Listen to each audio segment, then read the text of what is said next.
Long before modern corporations or nation-states mapped out chains of command, early empires faced a recurring logistical bottleneck, organizing a sprawling state apparatus from scratch.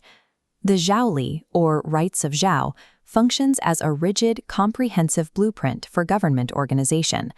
It purportedly details the exact administration of the Western Zhao dynasty between the 11th century and 770 BCE. This structural density earned it a place among the Sanli, or three ritual classics. For centuries, these dense, systematic columns of characters formed a central pillar of orthodox Chinese political thought. Yet its prestigious status masks a historiographical paradox. Even as scholars and emperors used it to build governments, they spent 2,000 years debating whether the text was entirely fake. To decode the Zhouli, we have to read it on two levels. First, we need to deconstruct the cosmological architecture hidden inside its pages. Then, we need to track how subsequent dynasties weaponized this architecture and why some academics tried to banish it altogether. It presents a fascinating historical problem, a highly contested, potentially fabricated text that ended up dictating the very real mechanics of imperial Chinese statecraft. Early Chinese political philosophy relied on a specific cosmological axiom. To be legitimate, a human administration had to perfectly mirror the natural order of heaven, earth, and the four seasons.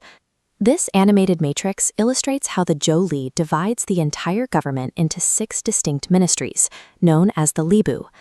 The vertical axis plots specific bureaucratic functions, while the horizontal axis aligns them directly with those natural, cosmic forces.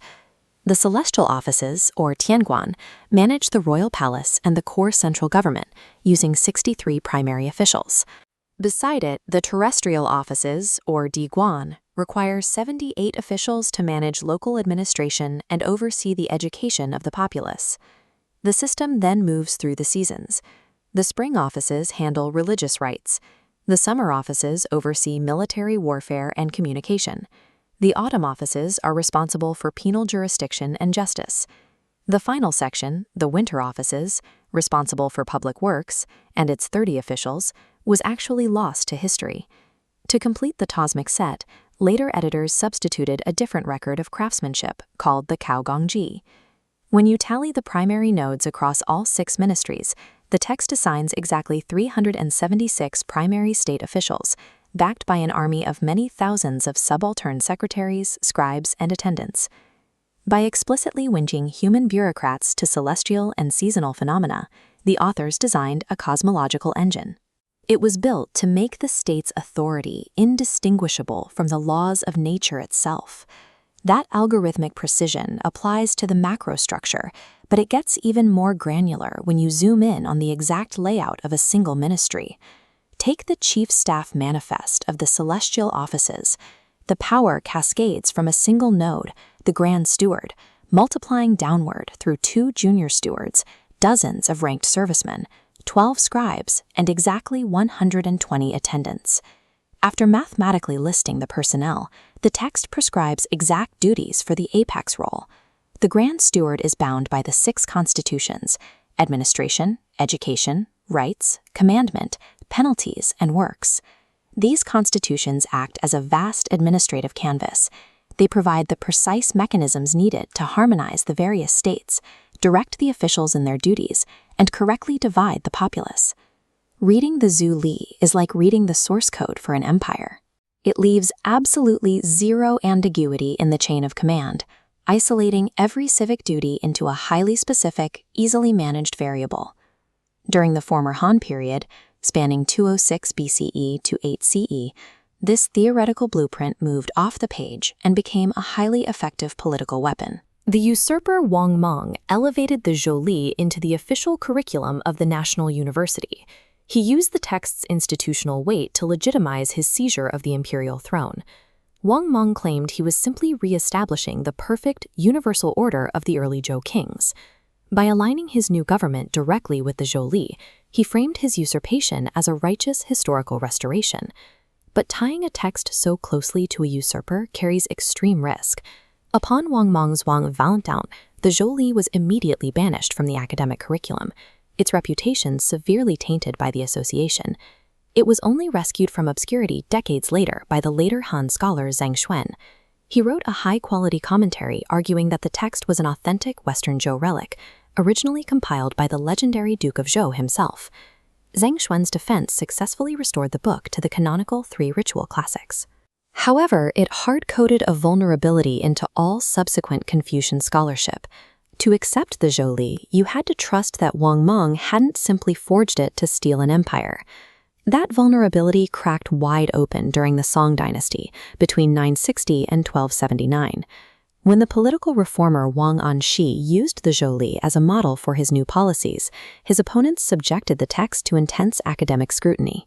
The most devastating critique came from the neo-Confucius heavyweight Zhu Xi. He outright rejected the text's ancient origins, arguing it was a Han-era forgery created specifically on Wang Meng's orders to justify his reign. Zhu Xi's forgery hypothesis crippled the text's reputation. Stripped of its foundational authority, the Zhouli suffered centuries of academic neglect. The anti-authenticity movement reached its peak during the Qing period, spanning 1644 to 1911, culminating in the vehement attacks of scholar Kang Yuwei. Kang Yuwei pointed out that the administrative structure detailed in the text had absolutely nothing to do with early Zhou realities. He dismissed the entire book as a later concoction pieced together from statements in other philosophical texts like the Guanzi. By the early 20th century, the academic consensus seemed settled. The Zhouli was widely considered a brilliant, complex, but completely fraudulent piece of political fiction. The historiographical turnaround began when late Qing and early Republican scholars, like Wang Guowei, moved past the strict binary of authentic relic versus usurper's forgery and applied modern textual criticism. They began cross-referencing the Zhouli's internal data against other known texts from the era to see where the administrative details actually aligned. When you compare the government detailed in the Zhouli against the well-field systems described by Mengzi or the royal regulations described by Xunzi, you find distinct structural discrepancies. The models simply do not match. The critical realization was that Mengzi and Xunzi described the administration of the Western Zhou period. When adjusted, the Zhouli's internal data snapped perfectly into place over the Eastern Zhou, the Warring States period. Its structures matched the newly revealed historical data of that era. The Warring States was an era of intense, unyielding military competition. In an environment defined by constant warfare, systematizing power, logistics, and state administration was a literal matter of survival. This leads to the modern consensus. While a few minor parts were likely compiled during the Han Dynasty, the vast majority of the Zhouli is a genuine Warring States attempt to design the perfect, most efficient government possible. The Zhouli survived because its cosmological architecture offered any ruler a specific promise: absolute, mathematical order in a chaotic world.